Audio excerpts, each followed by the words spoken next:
Poha veg lollipop తయారు చేయడానికి కావలసిన పదార్థాలు: 3 అటుకులు 1 కప్పు, క్యారెట్ తురుము అరకప్పు, ఉడకబెట్టిన బంగాళాదుంప 1, బ్రౌన్ బ్రెడ్ పౌడర్ అరకప్పు, పన్నీర్ ముక్క 100 గ్రాములు, క్యాప్సికం ముక్కలు 2 టేబుల్ స్పూన్లు, పచ్చిమిరపకాయ ముక్కలు 1 టేబుల్ స్పూను, అల్లము తురుము 1 టీ స్పూను, మేగడ 1 టేబుల్ స్పూను, నిమ్మరసం 1 టేబుల్ స్పూను, తేనె 1 టేబుల్ స్పూను, కొత్తిమీర కొద్దిగా, పుదీనా కొద్దిగా.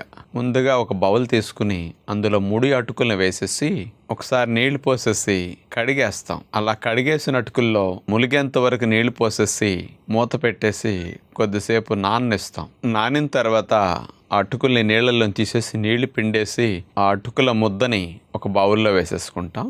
అందులో క్యారెట్ తురుము, పచ్చిమిరపకాయ ముక్కలు, అట్లాగే క్యాప్సికం ముక్కలు, అల్లము తురుము, కొత్తిమీర, పుదీనా, పన్నీరు ముక్కను తీసుకుని అట్లా తురిమేస్తాం. ఉప్పు లేని చప్పదనం లేకుండా కొద్దిగా నిమ్మరసం పిండేసి తేనె కూడా వేస్తాం. తీపి రాకుండా తేనె అంటుకోవటానికి బేసులాగా ఉడకబెట్టిన బంగాళాదుంపని అట్లా చిదిమేసి ఈ వెజిటబుల్ ముక్కలన్నిటిని మనం అట్లా కలిపేస్తాం. ఒక ప్లేట్లో బ్రెడ్ పౌడర్ వేసేసి వెజిటబుల్ ముద్దని పొడవుగా అట్లా చేసేసి లాలీపాప్ కోసం మనం తీసుకున్న స్టిక్కి ఆ వెజిటబుల్ ముద్ద పెట్టేసి లాలీపాప్ షేపులో అట్లా చేసేసుకుని ఆ లాలీపాప్ని బ్రౌన్ బ్రెడ్ పౌడర్లో రోల్ చేసేస్తాం. అలా మనం లాలీపాప్లు సిద్ధం చేసుకుని రేకు మీద మేగడ రాసేసి లాలీపాప్లను అట్లా పెట్టేసేసి సన్న సెక్క మీద మెల్లగా మనం వాటిని కాలనిస్తాం.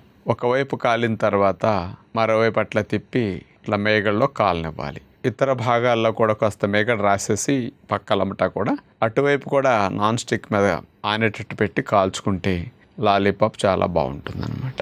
టమోటా సాస్తో అటుకులతో చేసిన వెజిటబుల్ లాలీపాప్ని కాస్త ముంచుకుంటూ తింటే చాలా బాగుంటుంది.